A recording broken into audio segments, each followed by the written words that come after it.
Hello friends, આપણે last વિડીયોમાં chapter 1ના આગળના ટોપિક જોઈ ગયા કે દ્રવ્યની લાક્ષણિકતાઓ કઈ છે, એના ભૌતિક સ્વભાવ કેવો છે.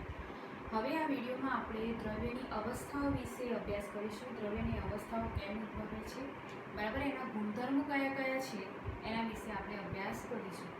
તો સૌપ્રથમ દ્રવ્યની અવસ્થાઓ કઈ છે. તમારી આસપાસની જેટલી વસ્તુઓ તમે જુઓ છો આ તો ખ્યાલ જ હશે કે પદાર્થની કેટલી અવસ્થાઓ હોય છે. ઘન, પ્રવાહી અને વાયુ અવસ્થામાં તમે જુઓ છો કોઈ પણ વસ્તુ હોય, આ ત્રણ અવસ્થાઓમાં તમે જુઓ છો. તો આના પરથી આપણને શું ખબર પડે છે કે દ્રવ્યની અવસ્થાઓ કેમ ઉદ્ભવે છે. તો દ્રવ્યની અવસ્થાઓ એટલા માટે ઉદ્ભવે છે કે દરેક દ્રવ્યની લાક્ષણિકતાઓ કેવી છે, જુદી જુદી છે. આ ઉપરાંત દરેક દ્રવ્યનું જે આંતરાણ્વીય આકર્ષણ બળ છે, એટલે કે તેના ઘટક કણો વચ્ચેનું જે આકર્ષણ બળ છે એ એની પ્રબળતા પણ જુદી જુદી હોવાથી દ્રવ્યની અવસ્થાઓ ઉદ્ભવતી હોય છે, બરાબર. આ કારણ તમને પૂછાઈ શકે કે દ્રવ્યની અવસ્થાઓ કેમ ઉદ્ભવે છે અને અવસ્થાઓ કઈ કઈ છે, બરાબર. તો ઘન અવસ્થામાં તમે કહી શકો કે ચલો આવું કે આ પેન છે, એ પણ માર્કર પેન છે, એ પણ ઘન અવસ્થાનું ઉદાહરણ છે. ડસ્ટર છે, એ પણ ઘન અવસ્થાનું ઉદાહરણ છે. પ્રવાહીમાં કયું આવે? પાણી, કેરોસીન, ઠંડુ પીણું, જ્યુસ, બરાબર. પછી વાયુ અવસ્થામાં બધા વાયુઓ, ઓક્સિજન, કાર્બન ડાયોક્સાઇડ, બરાબર, મિથેન, આ બધા વાયુ સ્વરૂપ કે વાયુ અવસ્થાના ઉદાહરણો છે. તો આપણે એક એક કરીને દરેક અવસ્થાના ગુણધર્મો જોઈશું. પહેલું આપણે જોઈ લઈએ, પ્રથમ અવસ્થા છે ઘન અવસ્થા. ઘન અવસ્થામાં ચલો આપણે આ જ ઉદાહરણથી સ્ટાર્ટ કરીએ કે તમે અહીંયા જોઈ શકો છો કે માર્કર પેન અને ડસ્ટર, બરાબર, ઘન અવસ્થાના ઉદાહરણ છે. કેમ પણ તમને કેવી રીતે ખબર પડી કે આ ઘન અવસ્થા છે? એટલે કે દરેક દ્રવ્યના કે ચોક્કસ ગુણધર્મોના આધારે આપણે કહી શકાય કે આ કેટેગરીમાં એટલે કે આ અવસ્થામાં આ પદાર્થ આવશે, બરાબર. તો અહીંયા તમે જોઈ શકો છો કે માર્કર પેનનું ચોક્કસ કદ છે, આકાર પણ છે અને ચોક્કસ સીમાઓ પણ છે. એવી રીતે ડસ્ટરમાં પણ નિશ્ચિત આકાર તમે જોઈ શકો છો કે નિશ્ચિત આકાર છે એનો, બરાબર. એના પરથી તમને ખ્યાલ આવે છે કે આ આકારના લીધે તમે કહી શકો છો કે આ ડસ્ટર છે. કે ઘન અવસ્થામાં દ્રવ્યનો ચોક્કસ આકાર હોય છે, નિશ્ચિત કદ પણ હોય છે અને નિશ્ચિત સીમાઓ પણ હોય છે, બરાબર. આ પહેલું તમે ભૌતિક ગુણધર્મ છે એ તમને જોઈને જ ખ્યાલ આવી જાય કે આ ઘન અવસ્થા છે, બરાબર. હવે નેક્સ્ટ આપણે જોઈએ કે જો હું આ પદાર્થ એટલે કે આ બંને પદાર્થોને હું બાહ્ય બળ દ્વારા એને કાં તો શું કરી તોડવાનો પ્રયત્ન કરીશ તો મારે બાહ્ય બળ લગાવવું પડશે, કાં તો એને તોડીશ, કાં તો ખેંચીશ તો શું થશે? તૂટી તો જશે. પરંતુ જો આ માર્કર પેનનું બાહ્ય બળ લગાડીને તોડવાનો પ્રયત્ન કરીશ તો એના બે કટકા કે એનાથી વધારે કટકા થશે, પણ દરેક જે ટુકડો છે પોતાનો મૂળભૂત આકાર જાળવી રાખે છે, બરાબર. હું શું કહેવા માંગુ છું, તમને વધુ ઉદાહરણ આપું કે જેવી રીતે ડસ્ટર છે એનું બાહ્ય બળ લગાડીને તોડવાનો પ્રયત્ન કરીશ તો આ જે લાકડું છે, જે ઘન પદાર્થ છે એ શું કરશે? નાના નાના લાકડાના ટુકડા બની જશે. એટલે કે એનો મૂળભૂત આકાર તો જાળવી રાખે છે, તો લાકડું જ, એનો અવસ્થા નથી બદલાઈ ગઈ. એવી જ રીતે માર્કર પેનને તોડીશું તો શું થશે? એના નાના નાના ટુકડા, પ્લાસ્ટિકના ટુકડાઓ જે છે એ બની જશે. ટૂંકમાં એનો મૂળભૂત આકાર જાળવી રાખે છે. એટલે કે ઘન અવસ્થાનો મહત્વનો ગુણધર્મ બીજો કહી શકાય કે કેવા છે? સખત છે, રિજિડ છે. ઇંગ્લિશમાં એને શું કહેવાય? રિજિડ શબ્દ છે, દ્રઢ છે અને સખત છે, બરાબર.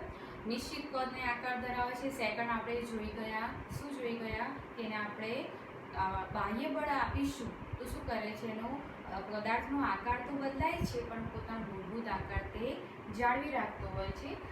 સેકન્ડ છે, નેક્સ્ટ ટોપિક છે કે દબનીયતા.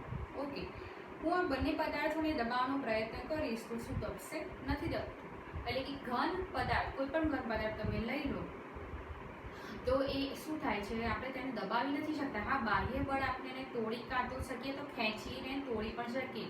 ખેંચીને કેવી રીતે? તમારી રબરની જે રબર બેન્ડો હોય છે, રિંગ હોય છે, એ પણ એક ઘન પદાર્થનું ઉદાહરણ છે. એને ખેંચીને આપણે તૂટી જશે, બરાબર. પરંતુ શું થશે? એનો મૂળભૂત આકાર તો એ જાળવી જ રાખે છે. એ નાના ટુકડામાં રૂપાંતરિત થઈ જશે પણ પોતાનો મૂળભૂત આકાર તે જાળવી રાખતું હોય છે. બીજો ગુણધર્મ કહી શકાય કે પ્રસરણ દર. પ્રસરણ દર એટલે શું? આપણે પ્રસરણની વ્યાખ્યા જોઈ ગયેલા કે અલગ અલગ એટલે કે બે જુદા જુદા પ્રકારના દ્રવ્યો એકબીજામાં આંતરમિશ્ર થવાની ઘટનાને શું કહેવાય છે? પ્રસરણ કહે છે. તો ઘન પદાર્થનું પ્રસરણ શક્ય છે? નથી. હવે આ પેનનું અને આ ડસ્ટરનું ચલો એને આપણે નાના ટુકડામાં રૂપાંતરિત કરી નાખ્યું અને મેં બધા મિક્સ કરી નાખ્યા ટુકડા. મિક્સ થશે એકબીજામાં એટલે પ્રસરણ નહીં પામી શકે, બરાબર ને? કારણ કે અવકાશ જ નથી. ઘન પદાર્થોના ઘટક કણો વચ્ચે અવકાશ ન હોવાથી શું થાય છે કે તેના ઘટક કણો એકબીજામાં શું થાય છે, આંતર મિશ્ર થઈ શકતા નથી. ઓકે, હવે બીજો ગુણધર્મ જોઈએ, તરલતા અને સખતાઈ. તરલતા અને સખતાઈ. તરલ એટલે શું થાય, વહેવું. તરલ એટલે કે કોઈ જે પદાર્થ વહી શકે, તરલ એનું શું થાય કે પ્રવાહી કોઈ પદાર્થ હોય શું થાય છે, વહી શકે છે. તમે ધારો કે પાણીને ઢોળી કાઢો પાત્રમાંથી, શું થાય છે, અલગ અલગ દિશામાં વહેવા લાગે છે, એટલે કે શું થાય, તરલ ગુણધર્મ ધરાવે છે. પણ ઘન પદાર્થ છે એ તરલ નથી, પણ કેવો છે, દ્રઢ છે અને સખત છે. તે પ્રસરણ પામી શકતો નથી અને તરલતાનો ગુણધર્મ પણ ધરાવતો નથી, પણ કેવો છે, સખત પદાર્થ છે, બરાબર. આંતરઆણ્વીય આકર્ષણ બળ કેવું છે ઘન પદાર્થોમાં, કહી શકશો? સૌથી વધુ હોય છે, કારણ કે આપણે ઘટક કણોની ગોઠવણી જોઈએ ઘન પદાર્થની. ચલો આ બોક્સમાં આપણે કોઈ પણ ઘન પદાર્થની ગોઠવણી, એના ઘટક કણોની ગોઠવણી કેવી હશે, આવી હશે. કારણ કે એના ઘટક કણો વચ્ચે શું છે, અવકાશ નહિવત હોય છે, બરાબર. એટલે એકબીજા સાથે પ્રબળ આકર્ષણ બળથી જોડાયેલા હોવાથી શું ધરાવે છે, ચોક્કસ આકાર ધરાવે છે. જો આંતરઆણ્વીય આકર્ષણ બળ ના હોય તો બે અવસ્થાઓમાં પરિણમી હોત, બરાબર ને? પરંતુ શું છે કે એના ઘટક કણો વચ્ચે આકર્ષણ બળ કેવું છે, પ્રબળ હોય છે. બાકીની બંને અવસ્થાઓ કરતાં સૌથી વધારે આકર્ષણ બળ શેમાં જોવા મળે છે, ઘન અવસ્થામાં જોવા મળતું હોય છે, બરાબર. ઓકે, ઘટક કણોની ગોઠવણી કેવી છે, તો ઘન પદાર્થમાં ઘટક કણોની ગોઠવણી કેવી છે, ગીચ છે. તેમાં કોઈ અવકાશ જોવા મળતો નથી. અવકાશ જોવા મળતો નથી એટલે તો એનું પ્રસરણ દર થઈ શકતું નથી અને વહી પણ શકતું નથી, બરાબર. ઓકે, આપણે આ જે 7 મુદ્દાના આધારે આપણે ત્રણેય અવસ્થાઓ આપણે સમજીશું, બરાબર. આ મુદ્દાઓ તમે ખાલી યાદ રાખશો, 7 મુદ્દાઓ, એના આધારે તમે ત્રણેય અવસ્થાઓનું નિરૂપણ કરી શકો છો. તમને પૂછે કે ઘન અવસ્થાના ગુણધર્મો જણાવો, તો આમ ફક્ત આ મેઇન ટોપિક તમારે યાદ રાખવાનું અને દરેકનું એનું વાક્યમાં આપણે નિરૂપણ કરીશું તો તમે એનું લખી શકશો, બરાબર. ઘન અવસ્થા કેવી છે, કે પ્રવાહી અવસ્થા કેવી છે, અથવા વાયુ અવસ્થા કેવી છે, બરાબર. હવે આપણે જોઈએ કે તમે એવું કહેશો કે ચલો મીઠું કે અન્ય જે ખાંડ પદાર્થ છે, ઘન છે? હા, ઘન પદાર્થ છે.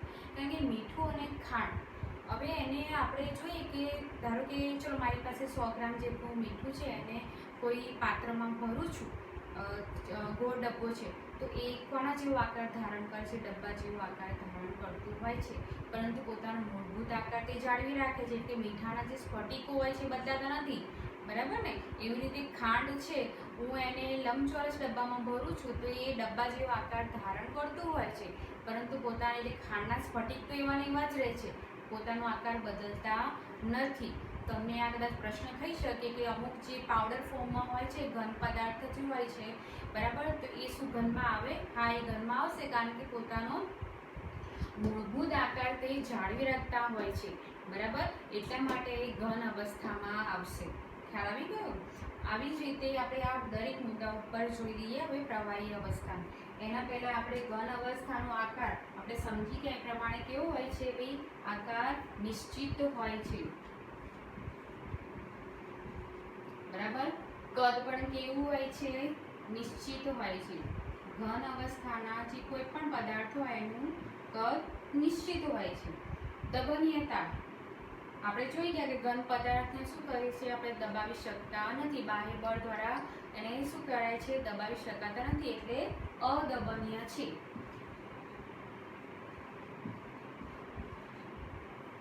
પ્રસરણ દર કેવો છે? નહિવત છે, કારણ કે ઘન પદાર્થોમાં અવકાશ જ નથી ઘટક કણો વચ્ચે, તો એનું પ્રસરણ દર કેવો છે? નહિવત છે, એટલે કે એકબીજામાં મિશ્ર થઈ શકતા નથી.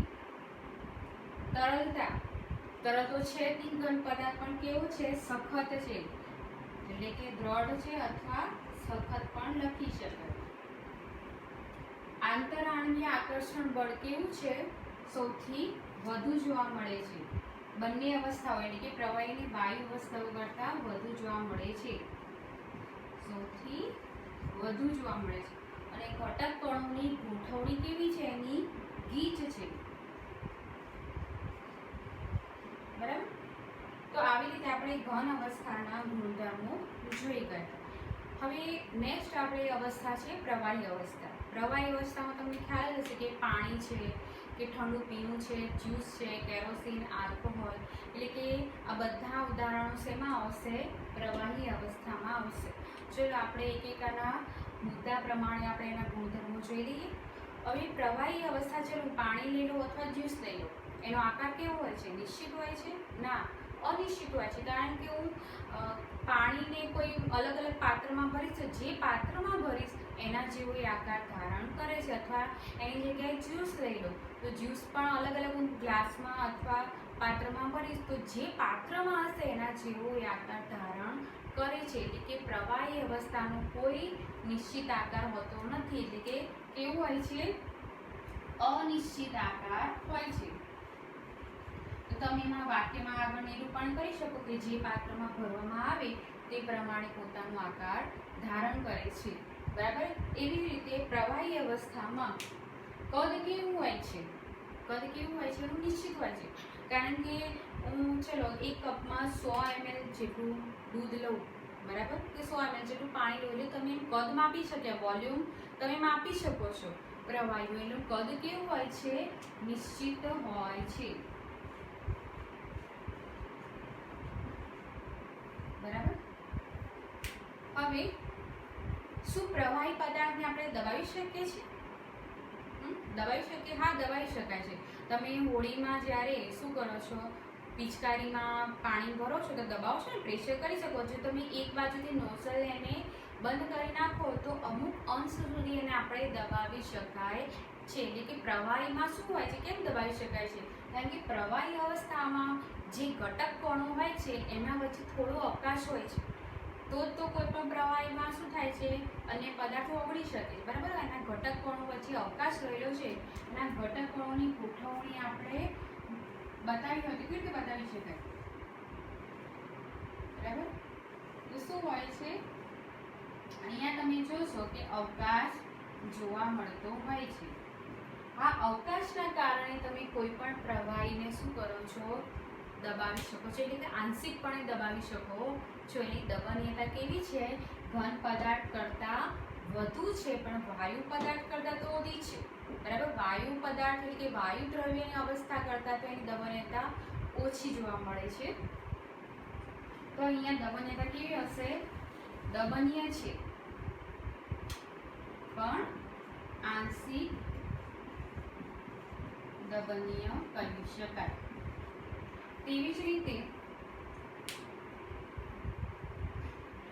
પ્રસરણ દર ઘન અવસ્થામાં કેવો હતો? નહિવત હતો. પ્રસરણ દર કેવો છે? અહીંયા કોઈ પણ પ્રવાહી અવસ્થામાં પ્રસરણ દર વધુ ઘન પદાર્થ કરતાં વધુ જોવા મળે છે. કેમ? કારણ કે ત્યાં શું થાય છે? ઘટકોની વચ્ચે અવકાશ જોવા મળે છે. એવી જ રીતે આપણે પાત્રમાંથી કોઈ પણ પ્રવાહીને શું કરીએ? નીચે આપણે ઢોળી દઈએ તો શું થાય છે? અલગ અલગ દિશાઓમાં એ પ્રસરણ પામવા લાગતું હોય છે. એનો પ્રસરણ દર કેવો છે? ઘન પદાર્થ કરતાં વધુ, પરંતુ વાયુ કરતાં ઓછો જોવા મળે છે. ખ્યાલ આવી ગયો? હવે નેક્સ્ટ ગુણધર્મ છે તરલતા અને સખતતા. તો પ્રવાહી અવસ્થાના જે પદાર્થ છે એ કેવા છે? તરલ છે, બરાબર. કારણ કે તે વહનશીલતાનો ગુણધર્મ ધરાવતું હોવાથી કેવું છે? તરલ છે. તો અહીંયા દ્રઢ હતું ઘન અવસ્થામાં, તો અહીંયા શું આવશે? કે પ્રવાહી પદાર્થ કેવા છે? તરલ છે, એટલે કે વહી શકે છે. આંતરવ્ય આણ્વીય આકર્ષણ બળ કેવું છે? આપણે હમણાં જોઈ ગયા બોક્સમાં આંતરાણ્વીય આકર્ષણ બળ. હવે અહીંયા અવકાશ જોવા મળે છે ઘટકોમાં છે, બરાબર. તો અહીંયા આંતરાણ્વીય આકર્ષણ બળ તો હોય છે પરંતુ ઘન પદાર્થ કરતાં ઓછું જોવા મળે છે. તો અહીંયા શું લખવું પડે તમારે? ઘન કરતાં અથવા ઘન પદાર્થ કરતાં ઓછું જોવા મળે છે.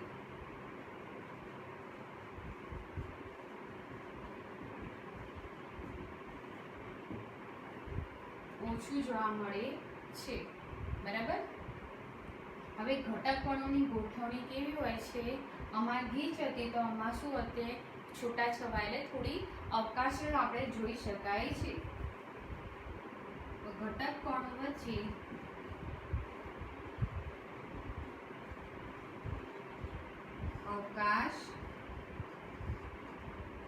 અવકાશ જોવા મળે છે. બરાબર. તો આવી રીતે આપણે પ્રવાહી અવસ્થાના ગુણધર્મો પણ આવી રીતે લખી શકીએ છીએ. બરાબર. હવે અહીંયા આપણે જો પ્રસરણદરમાં હજુ આપણે થોડું વિવરણ કરવું હોય તો પ્રસરણદરમાં શું આવશે કે ઘન કરતાં અને વાયુ કરતાં તો શું છે? ઘન કરતાં પ્રવાહી અવસ્થામાં છે. ઘન કરતાં એનો પ્રસરણ દર કેવો છે? વધુ છે, પણ વાયુ કરતાં ઓછો છે. હવે પ્રસરણ દરની વાત કરી લઈએ તો એમાં પ્રસરણ એટલે શું થાય? એકબીજાના અલગ અલગ દ્રવ્યોની એકબીજામાં આંતરમિશ્ર થાય છે. તો પ્રવાહીમાં બીજી અવસ્થાના પદાર્થો પણ શું થાય છે? પ્રસરણ પામી શકે છે. કેવી રીતે? કે પાણીમાં તમે મીઠું ઉમેરો છો, મીઠું કેવું છે? ઘન છે, પણ પાણી છે પ્રવાહી છે, તો ઘન પદાર્થો પણ પ્રવાહીમાં પ્રસરણ પામી શકે છે. આ ઉપરાંત વાયુઓ, અમુક પ્રકારના વાયુઓ પણ શું થાય છે? પ્રવાહીમાં પ્રસરણ પામી શકતા હોય છે. ઉદાહરણ તરીકે ઓક્સિજન વાયુ અને કાર્બન ડાયોક્સાઇડ વાયુ છે એ પાણીમાં શું થાય છે? પ્રસરણ પામી શકતા હોય છે. બરાબર. અને અમુક વાયુઓ છે એટલે કે ઓક્સિજન અને કાર્બન ડાયોક્સાઇડ આ વાયુઓ કેવા છે? પાછળ પાણીમાં આંશિકપણે દ્રાવ્ય પણ છે. એટલા માટે તો જે આપણે પાણીમાં રહેતા સજીવો એટલે કે જળચર સજીવો હોય છે એમને શ્વસન માટે શું જોઈએ છે? ઓક્સિજનની જરૂર પડતી હોય છે. તો આ ઓક્સિજન ક્યાંથી મેળવે છે? તે પાણીમાં જે દ્રાવ્ય ઓક્સિજન હોય છે એમાંથી આ જળચર પ્રાણીઓ શું કરે છે?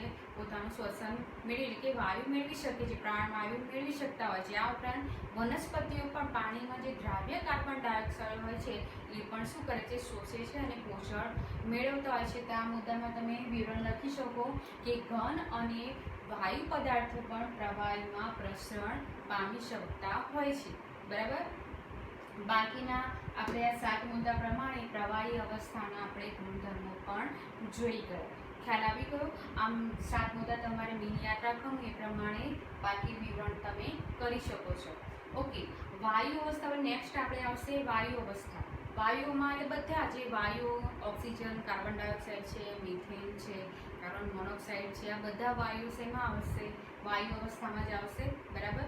તો અહીંયા વાયુ પદાર્થોમાં ઘટક કણો વચ્ચે ખૂબ જ અવકાશ જોવા મળે છે. તો વાયુનો આ આકાર હોય છે નથી હોતો, આપણે જોઈ શકીએ છીએ.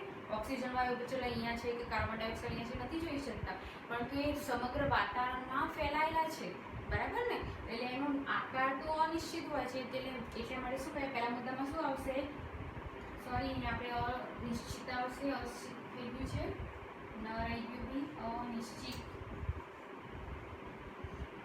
ઓકે. વાયુમાં શું આવશે કે એમાં આકાર અનિશ્ચિત જોવા મળે છે.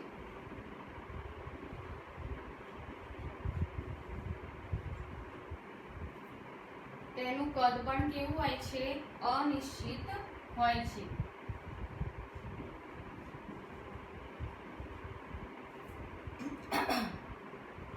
ઓકે. એટલે કે આકાર કેવું હોય છે? અનિશ્ચિત હોય છે અને કદ પણ અનિશ્ચિત જોવા મળતું હોય છે. એટલે આકાર અનિશ્ચિત હોય છે, એનો કોઈ આકાર જ નથી હોતો. ઓકે. નેક્સ્ટ ગુણધર્મ છે દબનીયતા અથવા સંકોચનીયતા પણ કહી શકાય. બરાબર. તમે જ્યારે કોઈ પદાર્થ એટલે કે દ્રવ્યને એમાં રહેલા આ શું થાય? અવકાશના કારણે એને તમે શું કરો છો? સંકોચન એટલે કે એને દબનીય કરી શકો છો, એને સંકોચન આપી શકો છો. બરાબર. તો દબનીયતા અહીંયા શું આવશે? સૌથી વધુ બાકી બંને અવસ્થાઓ કરતાં ઘન અને પ્રવાહીમાં કરતાં વાયુ અવસ્થામાં શું થાય છે? દબનીયતા સૌથી વધુ જોવા મળે છે. એટલે કે અહીંયા શું લખી શકાય?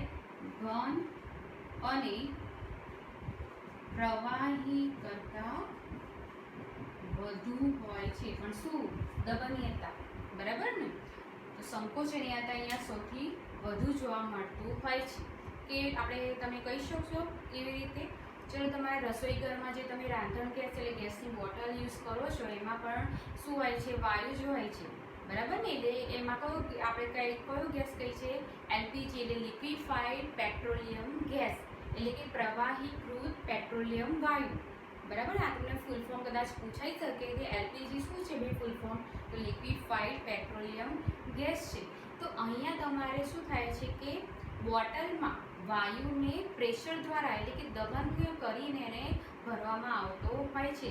કેમ ભાઈ ભરાઈ શકાય છે? કારણ કે વાયુના ઘટકોની ગોઠવણી જોઈએ કેવી હોય છે, ઘટકોનો અનિશ્ચિત પાત્રમાં ધારો કે કોઈ વાયુ ભર્યો હોય તેની ગતિ કેવી હોય, ગમે ત્યાં હોય. અવકાશ સૌથી વધુ જોવા મળે છે બંને અવસ્થાઓ કરતા, બરાબર. તો અહીંયા શું થાય છે કે અવકાશ ઘટકોનો વચ્ચે વધુ હોય છે, એટલા માટે શું કરી શકાય છે, એમને આપણે ભેગા એટલે કે સંકોચન આપીને એકબીજા સાથે ભેગા કરી શકાય છે. એટલે કે દબાણ્યતા કેવી છે, ઘન અને પ્રવાહી બંને કરતાં સૌથી વધુ જોવા મળે છે. આ ઉપરાંત જે વાહનોમાં સીએનજી વાયુ હોય છે, બરાબર, કોમ્પ્રેસ નેચરલ ગેસ, સીએનજીનું ફૂલ ફોર્મ શું છે, કોમ્પ્રેસ નેચરલ ગેસ. તો આ વાયુને પણ શું કરવામાં આવે છે, દબાણ એટલે કે સંકોચન આપીને ભરી શકાય છે. આ ઉપરાંત હોસ્પિટલોમાં પણ જ્યારે ઓક્સિજનની બોટલો આપતી હોય છે, બરાબર, પેશન્ટને આપણે ચડાવતા હોય છે ઓક્સિજનની બોટલ, એમાં પણ દબાણ્યતા એટલે કે પ્રેશર દ્વારા ઓક્સિજનને ભરવામાં આવતું હોય છે. કારણ કે એની દબાણ્યતા વાયુ અવસ્થામાં દબાણ્યતા કેવી છે, સૌથી વધુ જોવા મળે છે. પ્રસરણ દર કેવો છે, પ્રસરણ દર સૌથી વધુ છે, બરાબર. એટલે કે બંને અવસ્થા પણ કઈ ઘન અને પ્રવાહી કરતા વધુ છે, બંને અવસ્થાઓ કરતા વધુ છે. એટલા માટે તો આપણે વાતાવરણમાં અલગ અલગ પ્રકારના વાયુઓ છે પ્રસરણ પામી શકે છે ને, કારણ કે એમની વચ્ચે કેવું છે, આપણે એમાં અનિશ્ચિત ગતિ કરતા હોય છે. વાયુ અવસ્થામાં ઘટક પણ કે અવકાશ પણ વધુ હોય છે અને અનિશ્ચિત ગતિ કરતા હોય છે, એટલે વાતાવરણમાં એમનો પ્રસરણ દર સૌથી વધુ જોવા મળે છે. એટલે કે વાયુઓનું પણ વાયુમાં પ્રસરણ દર હોઈ શકે છે. એક વાયુ બીજા વાયુમાં પ્રસરણ પણ પામી શકતા હોય છે. એટલે કે વાયુ અવસ્થામાં પ્રસરણ દર કેવું હોય છે, સૌથી વધુ જોવા મળે છે. તમારે આ બંને ઉદાહરણ આપી લખી શકો છો. દબાણ્યતામાં પણ એલપીજી અથવા સીએનજીનું ઉદાહરણ આપી શકાય. આ ઉપરાંત પ્રસરણ દરમાં વાયુની ગોઠવણી કેવી હોય છે, અનિશ્ચિત હોય છે, બરાબર, અનિયમિત ગતિ કરતા હોય છે, કોઈ ગતિ નથી હોતી, અનિયમિત હોય, ઘડીકમાં અહીંયા હોય, ઘડીકમાં અહીંયા હોય, અનિયમિત ગતિ કરતા હોય છે. એટલે વાતાવરણમાં તેમનો પ્રસરણ દર સૌથી વધારે જોવા મળતો હોય છે. ઓકે, તરલ છે કે સખત છે, બરાબર. તરલ પણ નથી, કારણ કે અહીંયા આપણે પ્રવાહીને ઢોળી એટલે વહી શકે છે, પણ અહીંયા શું થશે, સૌથી વધુ વહનશીલ છે. એટલે કેવું છે, વહનશીલ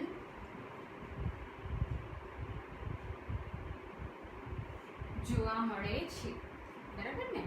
વહન કેમ કરી શકે છે, એક વાયુ ગમે ત્યાં વાતાવરણમાં ફેલાઈ શકે છે ને, કારણ કે એમના આંતરાણ્ય આકર્ષણ બળ ઘટકો વચ્ચે ઓછું છે, એટલે શું થાય છે, તરત વહન પામી શકતા હોય છે.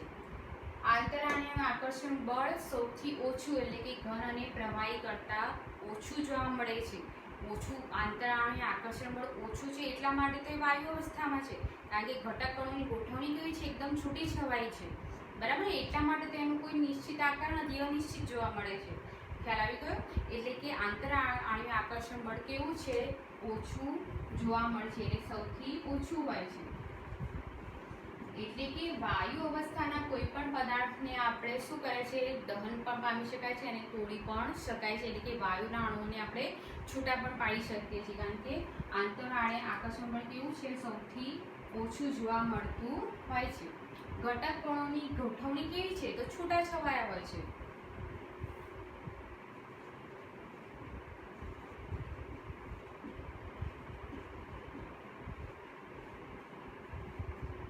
ઘટકકણોની ગોઠવણી કેવી છે, છૂટાછવાયા હોય છે, બરાબર ને. તો આ સાતે મુદ્દાઓને આધારે આપણે ત્રણેય અવસ્થાઓ તમારે આ મુદ્દા યાદ રાખવાના છે. એના આધારે તમારે આ બધાનું વિવરણ તમે કરી શકો છો, બરાબર. આ મુદ્દા યાદ રહી ગયા. તો દ્રવ્યની અવસ્થાઓ કેમ ઉદ્ભવે છે, તમારે એક્ઝામ પૂછાઈ શકે કે ઘન અવસ્થાના ગુણધર્મો જણાવો અથવા પ્રવાહી અવસ્થાના ગુણધર્મો જણાવો. તો દરેક વખતે એટલીસ્ટ જો 3 માર્કનું ક્વેશ્ચન હોય તો આટલા મુદ્દા તો તમારે લખવા જ પડે, બરાબર. ઘન અવસ્થા, પ્રવાહી અવસ્થા અને વાયુ અવસ્થા. હવે આપણે આ બધી અવસ્થાના ગુણધર્મો જોઈ ગયા છે ને, એના આધારે તમારે પાઠ્યપુસ્તકમાં એના આધારે આ પ્રશ્નો આપેલા છે. હવે આપણે સ્લાઇડ દ્વારા એને સમજીશું. ઓકે, નીચે આપણે ઇન્ડેક્સના જે પ્રશ્નો આપ્યા છે, પહેલો પ્રશ્ન છે કે પદાર્થના પ્રતિ એકમ કદના દળને તેની ઘનતા કહે છે. ઘનતાનું સૂત્ર આપ્યું છે ઘનતા ઇઝ ઇક્વલ ટુ દળ ભાગ્યા કદ.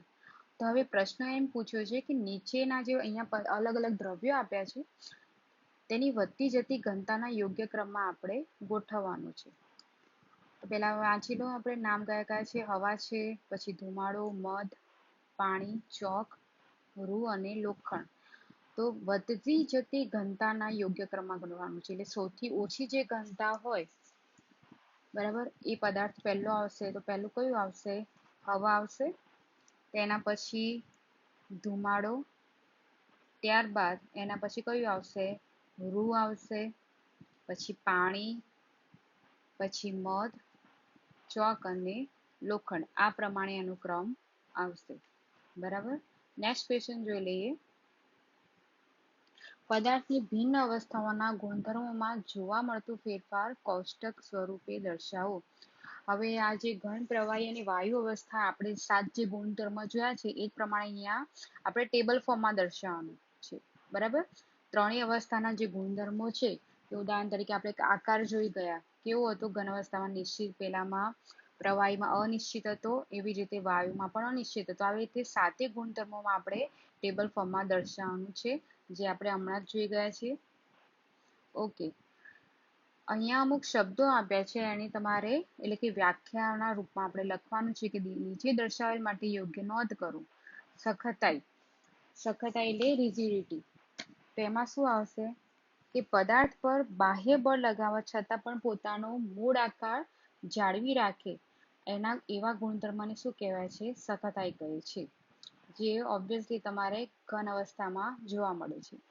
સેકન્ડ છે સંકોચનીયતા. સંકોચનીયતા એટલે જ્યારે કોઈ દ્રવ્ય પદાર્થ હોય એમાં એમના ઘટક કણો વચ્ચે શું હોય? અવકાશ રહેલો હોય, તો એને આપણે શું કરીએ છીએ? દબાવીને નજીક લાવી શકીએ છીએ. તો આવા ગુણધર્મને શું કહે છે? દ્રવ્યના આવા ગુણધર્મને સંકોચનીયતા કહે છે. નેક્સ્ટ શબ્દ છે તરલતા. તરલતા એટલે આપણે પહેલા જોઈ ગયા કે વહન કરવું, એટલે કે જ્યારે કોઈ દ્રવ્ય પદાર્થ વહન કરવાનો એટલે વહનશીલનો ગુણધર્મ ધરાવે એને શું કહેવાય છે? તરલતા કહે છે. એમાં મોટે ભાગે કયું આવશે? પ્રવાહી પદાર્થો આવશે. પાત્રમાં વાયુને ભરવો. પાત્રમાં વાયુને ભરવો એટલે કે આપણે જોઈ ગયા કે વાયુ અવસ્થાના ગુણધર્મમાં જોઈ ગયેલા કે એના વાયુ અવસ્થામાં જે કોઈ પણ દ્રવ્ય હોય વાયુ અવસ્થામાં, એમાં ઘટક કણોની ગોઠવણી કેવી હોય છે? અનિશ્ચિત હોય છે અને છૂટી છવાઈ હોય છે. બરાબર. તો એમના વાયુના જે ઘટક કણોમાં અવકાશ રહેલો હોવાથી એને શું કરે છે? આપણે બાહ્ય બળ લગાડીને એમને શું કરી શકીએ? કોઈ પણ પાત્રમાં ભરી શકતા હોઈએ છીએ. ઓકે, આકાર. આકાર તો આપણે અહીંયા ત્રણેય અવસ્થામાં નિશ્ચિત આકાર કોનો જોવા મળતો હતો? ઘન અવસ્થાનો. બરાબર. કારણ કે ઘન અવસ્થામાં ઘટક કણોની ગોઠવણી કેવી હોય છે?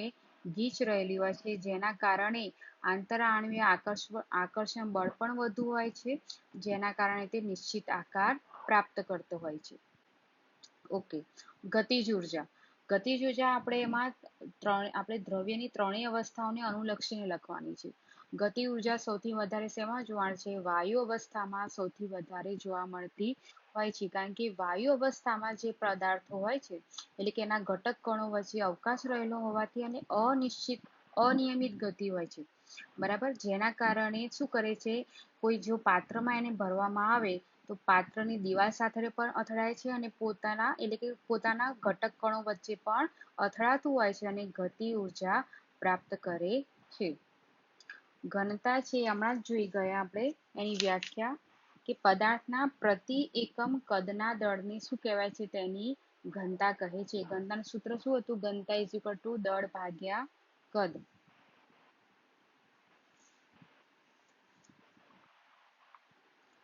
ઓકે, હવે નીચે નેક્સ્ટ ક્વેશ્ચન છે કારણો દર્શાવો. એમાં પહેલું બતાવ્યું છે કે વાયુને જે પાત્રમાં રાખવામાં આવે તે સમગ્ર પાત્રને તે પૂરેપૂરી રીતે ભરી દે છે. કેમ? તો આપણે અહીંયા કારણ જણાવવાનું છે કે વાયુ અવસ્થાના ઘટક કણો વચ્ચે શું હોય છે, અવકાશ હોય છે, અને એમની ગતિ પણ કેવી હોય છે, અનિશ્ચિત અને અનિયમિત હોય છે. તો જ્યારે આપણે એને વાયુ કોઈને પાત્રમાં ભરીશું તો શું કરશે, બધી જગ્યાએ પ્રસરણ પામી જતો હોવાથી શું થાય છે, તે પાત્રમાં સમગ્રપણે ફેલાઈ જાય છે. બરાબર, આ થયું એનું કારણ. નેક્સ્ટ છે કે વાયુ એ પાત્રની દિવાલો પર દબાણ ઉત્પન્ન કરે છે. તો અહીંયા પણ આગળ જે કારણ દર્શાવે એમાંથી પણ સેમ મુદ્દા આવશે, પણ અહીંયા શું આવશે કે જ્યારે વાયુને આપણે એક પાત્રમાં ભરીએ છીએ તેમાં અવકાશ રહેલો છે ને, આ ઉપરાંત શું કરે છે, તેમની અનિયમિત ગતિ હોવાથી પાત્રની દિવાલો સાથે પણ અથડાય છે અને પોતાના ઘટક કણો સાથે પણ અથડાતું હોય છે, જેના કારણે શું થાય છે, દબાણ ઉત્પન્ન થતું હોય છે પાત્રની દિવાલો ઉપર. બરાબર, ઓકે. નેક્સ્ટ છે કે લાકડાનું ટેબલ ઘન પદાર્થ કહેવાય છે. તો આપણે ઘન પદાર્થની અવસ્થાના જે ગુણધર્મો જઈ ગયેલા, બરાબર, તો એમાંથી લાકડાનું ટેબલ બતાવ્યું છે, તો એમાં કયા ગુણધર્મો લાગુ પડશે? એક તો લાકડાનું ટેબલ છે તે તો નિશ્ચિત આકાર, કદ અને સીમાઓ ધરાવે છે. આ ઉપરાંત નિશ્ચિત આકાર ધરાવતું હોવાથી શું કરે છે, ટેબલ આપણે ટેબલ ફોર્મમાં જોવા મળે છે. જો નિશ્ચિત આકાર ના હોય તો કાં તો પ્રવાહી હોય કાં તો વાયુ અવસ્થા હોઈ શકે છે. આ ઉપરાંત લાકડાનું ટેબલ કેવું છે, દ્રઢ છે, સખત છે અને પોતાનો મૂળભૂત આકાર જાળવી રાખે છે. જો એને આપણે બાહ્ય બળ આપીએ તેમ છતાં પણ શું થાય છે, પોતાનો મૂળભૂત આકાર જાળવી રાખે છે. આ ઉપરાંત તે દબનીય પણ નથી. તો આ બધા ગુણધર્મોને આધારે કહી શકાય કે લાકડાનું ટેબલ એ ઘન પદાર્થ છે. ઓકે, નેક્સ્ટ હવે છે ક્વેશ્ચન કે આપણે આસાનીથી આપણો હાથ હવામાં ફેરવી શકીએ છીએ, પરંતુ એક લાકડાના ટુકડામાં આ જ રીતે હાથ ફેરવવા માટે આપણે કરાટેની રમતમાં ચેમ્પિયન થવું પડશે.